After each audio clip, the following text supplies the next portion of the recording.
జనహిత కార్యక్రమంలో భాగంగా ప్రగతి భవన్లో అంగన్వాడీ కార్యకర్తలతో భేటీ అయ్యారు కేసీఆర్. వాళ్ళ సమస్యలను అడిగి తెలుసుకున్నారు. అంగన్వాడీల జీతాన్ని 10,500కు పెంచుతూ నిర్ణయం తీసుకున్నారు. అలాగే హెల్పర్లకు 6,000 ఇస్తామని ప్రకటించారు. ఈ డాక్టర్లు ఎవరైతే ఉన్నారో మేజర్గా నేను గ్రౌండ్ తెలుసుకొని మిగతా ఇంకో పని ఇంపార్టెంట్ పని కూడా మనం తీసుకుంటున్నాం. ఈసారి ప్రైవేట్ డాక్టర్లు రాక్షసుల కన్నా ఎక్కువ తయారైపోయినారు. అంటే బాధ ఉన్నది.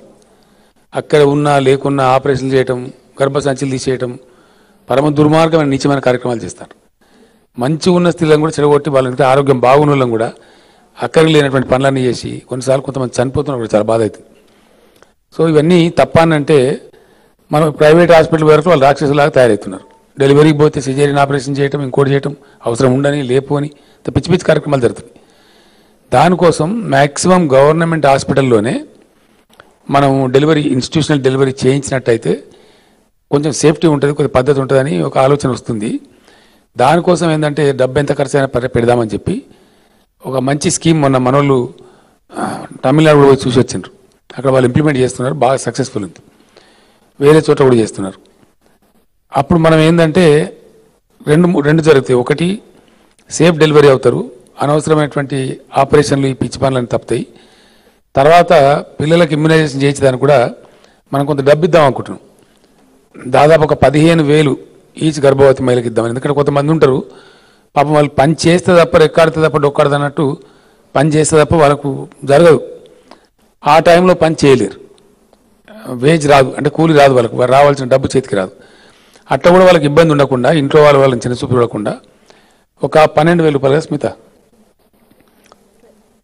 13,000, అమ్మాయి అయితే 13,000 ఇస్తాం.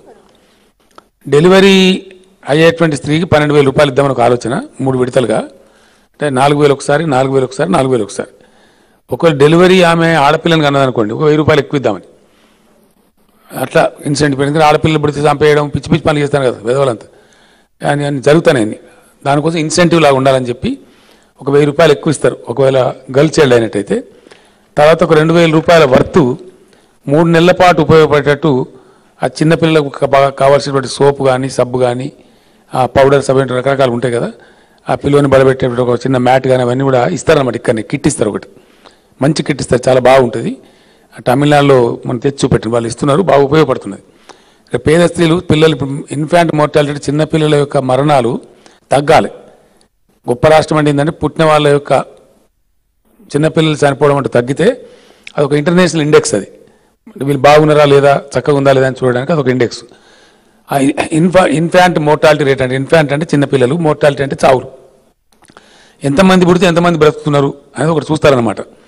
అది ఏ రాష్ట్రం బాగా చేస్తుంది, ఏ సమాజం బాగా చేస్తుంది అని ఉంటుంది. కొంచెం పేదల ఇళ్లలో హైజీనిక్ ఉండదు కాబట్టి కిట్ ఇచ్చినట్టయితే ఏంటంటే కొంచెం ఆ పాప పెద్ద వయసు వచ్చి ఒక 3-4 months వరకు చక్కగా సాది మంచిగా ఇంట్లో తప్పన ఉండకపోయా. కాబట్టి ఈ ఆయిల్స్, కిట్స్, పౌడర్స్ అన్నీ కూడా చిన్నపిల్లలకు అవసరమైనటువంటి ఆ కిట్లో పెట్టిస్తారు. మంచి స్టాండర్డ్ ఉంటుంది, చాలా బాగుంటుంది. సో అవి ఇద్దామని ఒక ఆలోచన ఉంది. ముందు ఒక 4,000 ఇస్తారు, హాస్పిటల్కి వచ్చినప్పుడు ఒక 4,000 ఇస్తారు.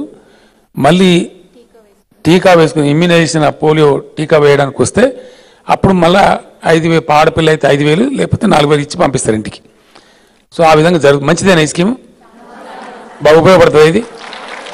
సో దాంట్లో సరే ఆశా వర్కర్లు ఉన్నారు, హెల్త్ డిపార్ట్మెంట్ వాళ్ళు ఉంటారు, మీతో కూడా కోఆర్డినేట్ చేస్తారు. ముందైనా తర్వాత అయినా పాలు ఎగ్గు ఇచ్చేది మీరే కాబట్టి వాళ్ళకి చెప్పాలి, తెలియజెప్పాలి. మనం ఓలకోలు చెప్పి సాయం చేసుకోవాలి కదా. మీరు ప్రైవేట్ హాస్పిటల్లో పోకండి. మన గవర్నమెంట్లో మనం మంచిగా లేబర్ రూమ్స్ అన్ని, డెలివరీ రూమ్స్ అన్ని కూడా బాగా చేయిస్తున్నాం. ఎన్ని కోట్లు పెట్టినా ఒక 50 crores, 50 కోట్లు ఖర్చు పెట్టి అన్ని ప్రైమరీ హెల్త్ సెంటర్స్లో కూడా మంచి అధునాతనమైన మెటీరియల్ చాలా చక్కగా ఉండేటట్టు చేయిస్తున్న వాటిని నేను ఫోటోలు కూడా తెప్పి చూసిన నేను. కాబట్టి ప్రైవేట్ హాస్పిటల్కి ఏమాత్రం తీసిపోకుండా ఇక్కడ కూడా డెలివరీ అయ్యేటువంటి ఆస్కారం ఉంటుంది. మీ దగ్గరనే వాళ్ళు ఉంటారు కాబట్టి మీ సెంటర్లలో. అసలు యాక్చువల్ నేను ఈ విషయమే మీతో పరిస్థితి ఎట్లుంది తెలుసుకుందామని, తర్వాత ఈ విషయం ఒకటి మీతో షేర్ చేసుకుందామని అనుకున్నాం ఈరోజు ముఖ్యంగా. అనుకోకుండా ఏమైందంటే మన మాజీ మంత్రి శివశంకర్ గారు చనిపోయినారు. నేను ఇప్పుడు అక్కడికి వెళ్ళాల్సింది, నేను మంత్రి గారు అందరం వెళ్ళాలి. సో మళ్ళీ నేను షార్ట్ పీరియడ్లో మళ్ళీ ఒకసారి మిమ్మల్ని పిలుచుకుంటాను. ఒకటి ఏంటంటే మీరు చెప్పాల్సింది, నాకు ముందు కన్నా కొంచెం పరిస్థితి బాగుపడ్డది డెఫినెట్గా. తర్వాత ఆ రిజిస్టర్లు మార్చేది చాలా ఎక్కువ ఉందని చెప్పి మనకు కొంత సులభతరం చేద్దాం, ఒక పద్ధతి ఏదో పెడదామనుకున్నాం. చేద్దాం. కొత్త అధికారులు కూడా మిమ్మల్ని ఎక్కువ వేధించకుండా కరెక్ట్గా జరిగేటట్టు దానికి ఒక మోడల్ నేను తీపిస్తాను. నేను పోయిన తర్వాత కాసేపు మీతో శాంతి కుమార్ గారు మన స్మితా సబర్వాల్ గారు మీతో మాట్లాడతారు. కొద్దిసేపు మాట్లాడండి, చెప్పండి విషయాలు. మీ డైరెక్టర్ గారు కూడా ఉంటారు, ఇందిరా గారు కూడా ఉంటారు. ఒక్క నిమిషం అమ్మ, నేను ఫోన్ ఇప్పుడే ఉంటాను, ఇంకా 10 నిమిషాలు ఉంటాను. సో అది ఒకటి. లాస్ట్ టైం నేను మీకు ప్రామిస్ చేసినట్ల కొంత శాలరీ పెంచుదామని అనుకున్నాం, అప్పుడు సరిపోలేదని చెప్పి మనకు అప్పుడు ఆ రోజేమో కేంద్రం బడ్జెట్ తగ్గించడం ఇబ్బంది జరిగింది మనకు. ఇప్పుడు అదృష్టం ఏంటంటే మన రాష్ట్రం, మన ఆర్థిక పరిస్థితి బాగానే ఉంది, మనం చెడ్డగా ఏం లేవు. ఇంకా ఒక సంవత్సరం గడిచి మళ్ళీ ఇంకో సంవత్సరం మనకు తెలిసింది, మంచి గ్రోత్ ఉంది. మనం ఆర్థికంగా పెరుగుదల ఉన్నటువంటి రాష్ట్రం. తెలంగాణ వస్తే మనం ఎట్లా బాగుపడతామని ఆ రోజు వాదించినామో నిజంగా భగవంతుని దయ వల్ల మంచిగా ఉన్నాం, మనకి ఇబ్బంది లేదు. మనం ఇంకోసారి మళ్ళీ కూడా పెంచుకుందాము. ఈసారి ఏం చేద్దామంటే ఉన్నంతలో వాళ్ళకి ఎంత ఇస్తున్నాం మనం జీతం, 4500 ఇస్తున్నట్టు, వాళ్ళకు హెల్పర్కి ఇచ్చేది 4500 ఇస్తున్నాం మనం, దాన్ని 6000 చేసుకుందాం ఈసారి. అట్లనే మనకు 7000 ఉందాం ఇప్పుడు. ఈ 7000 9000 చేసుకుందాం. చేసుకొని 10 కావన్నా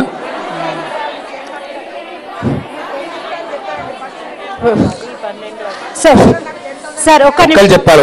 సార్ లాస్ట్ టైం ఏంటంటే మీకు రౌండ్ ఫిగర్ చేస్తే మాకు సాటిస్ఫాక్షన్ అని ఒకటి చెప్పారు సార్. మీరు రౌండ్ ఫిగర్ చేయండి. ఇంకోటి ఏంటి సార్, ఇప్పుడు మీరు ప్రవేశపెట్టే కేజీ కేంద్రాలుగా అంగన్వాడీ సెంటర్స్ని తీసుకోవాలి సార్. ఎందుకంటే మళ్ళీ వేరే సెంటర్స్ తీసుకున్నట్టయితే మాకు అంగన్వాడీకి పిల్లలు రాదు సార్, ఇక మాకు చాలా ఇబ్బంది పడుతుంది సార్. సెంటర్స్లో మూసివేసే పరిస్థితి.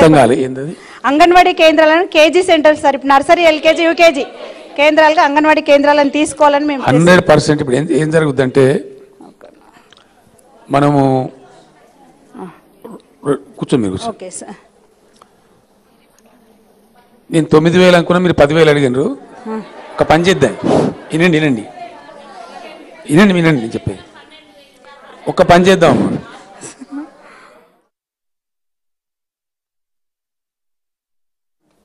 2 జంపులుగా పెంచుకుందామి. ఈ జంపులో ఏం చేద్దామంటే మన గవర్నమెంట్ ఆఫ్ ఇండియా నామ్ ప్రకారంగా కనీస వేతనం అని ఉంటుంది కదా, మినిమం వేజ్ అనేది, అది మనం 10,500 ఉంది. అది ఈ జంప్లో అది 10,500 చేసుకుందాం ఇప్పుడు ఈసారికి.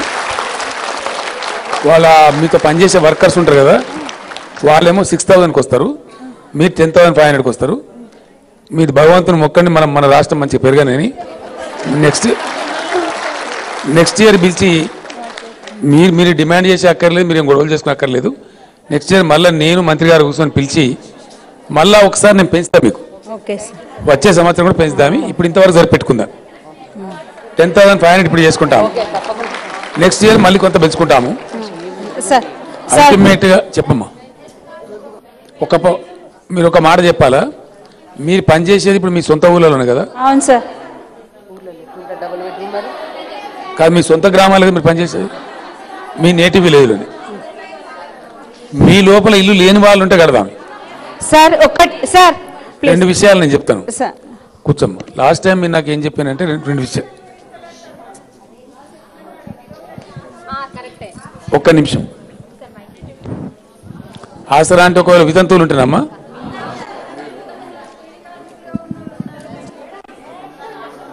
ఒక్క నిమిషం కూర్చోండి.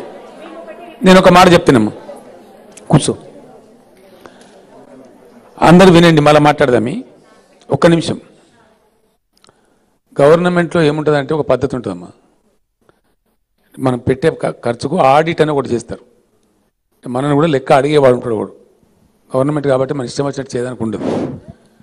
సమాజంలో ప్రజల యొక్క లాభం, ప్రజల యొక్క శ్రేయస్సు, మేలుగోరు చేసే పనులు ఏవైతుంటాయో దానిలో ఒక్కరికే రెండు లాభాలు వచ్చినట్టు కనిపించకూడదు. అదొక ఆడిట్ లెక్క. బెనిఫిట్ సేమ్ ఇద్దరికి డిస్బర్స్మెంట్ కావాలి, కానీ ఒకే వ్యక్తికి డబుల్ బెనిఫిట్ ఇచ్చినట్టుగా ఆడిట్ వస్తే అబ్జెక్షన్ వస్తుంది. అందువల్ల ఈ డబుల్ బెడ్రూమ్ ఇల్లు అనేదేమో తప్పకుండా మీ దాంట్లో ఇల్లు లేని వాళ్ళు కనుక ఉన్నట్టయితే ప్రయారిటీ ఇవ్వమని చెప్తాం తప్పకుండా. అదే సేమ్ విలేజ్ కాబట్టి మీకు మీ ఎక్కువ సంఖ్య ఉండరు కాబట్టి, గ్రామానికి 3-4 ఉంటారు కాబట్టి అందరూ ఒక్కొక్కసారి కాకపోయినా కనీసం ఫేజ్ మ్యానర్లను కట్టుకోవచ్చు, పెద్ద ఇష్యూ కాదు, అది చెప్తాం. దట్ కెన్ బి నోటెడ్ శాంతి. అది నేను కలెక్టర్లకు చేపిస్తాను. 2వ పాయింట్ మీరు ఇంపార్టెంట్ అడిగింది నాకు. ఒక్క నిమిషం, అది అయిందో కాలేదో నాకు తెలియదు. నేను చెప్పినాను ఇందిరా, వీళ్ళలో ఎలిజిబుల్ ఉన్న వాళ్ళకు సూపర్వైజర్లుగా వీళ్ళని ప్రమోట్ చేసేది చాలా ఇంపార్టెంట్ విషయం ఇది.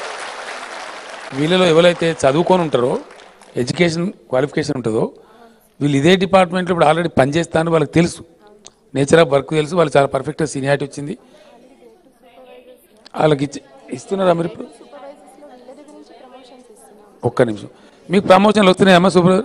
లేవు సార్. ఒక్క విషయం వస్తలేవా? ప్లీజ్ సార్, ఈ ప్రమోషన్స్కి ఒకటి లిమిట్ పెట్టారు సార్. 45 years దాటకుండా ఉండాలి, బిలో 45 years ఉండాలి, 10th class పాస్ అయి ఉండాలి, 10 years ఎక్స్పీరియన్స్ ఉండాలని పెట్టారు. మేమేమిటంటే ఇప్పుడు అవి ఎప్పుడో ఒకసారి వస్తాయి సార్, 5 yearsకి ఒకసారి పడుతుంది. లాస్ట్ టైం అయితే 8 సంవత్సరాలు అయింది సార్. మీకు ప్రమోషన్స్ దొరుకుతున్నవా లేవా? సార్ తక్కువగా సార్ దొరుకుతున్నాయి, కానీ చాలా తక్కువగా దొరుకుతున్నాయి సార్. ఇంకోటి ఏమవుతుందంటే ఇప్పుడు చెప్పాను కదా సార్, ఏజ్ లిమిట్ అయిపోతుంది. దీని మీద ఆశతో చేస్తూ ఉన్నాం. 40 ఏళ్ల నుండి చేస్తున్న వాళ్ళు ఉన్నారు సార్. అయితే ఇప్పుడు ఏదో ప్రాజెక్టుకు ఒక్కరికో ఇద్దరికో వస్తుంది సార్. అది ఇంకా ఇప్పుడు ఏమంటున్నామంటే ఏజ్ లిమిట్ మన తెలంగాణ ప్రభుత్వం వచ్చినాక అందరికీ ఏజ్ సడలింపు ఇచ్చారు సార్.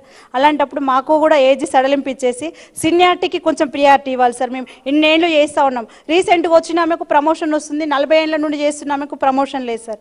ఇంకోటి ఏంటంటే ఈ మధ్యకాలంలో డిగ్రీ అంటున్నారు, కానీ మనకు 10th బేసిక్ నుండి అప్పుడు తీసుకున్నారు. ఇప్పుడు రిపోర్ట్స్ అంతా కూడా మేము 10th పాస్ అయిన వాళ్ళమే చేస్తా ఉన్నాం. మీకు వాళ్ళు ఏం చెప్తుంది తెలుసా నాకు? ఇప్పుడు మీ అధికారులు చెప్తున్నది ఏంటంటే 400 పైచీలకు ఇప్పుడు మా దగ్గర ఖాళీలు ఉన్నాయి సూపర్వైజర్లు.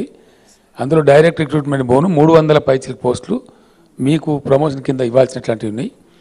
దానికి కొంత రూల్స్ రిలాక్స్ చేస్తే చేసేయచ్చు అని చెప్తున్నారు. అవి అట్లా అనుకుంటే మనం ఇమీడియట్ చేయొచ్చు. ఏం కోరుతున్నారు మీరు? ఏం రిలాక్స్ కావాలి మీకు? ఏది లిమిట్ లేకుండా వేయాలి.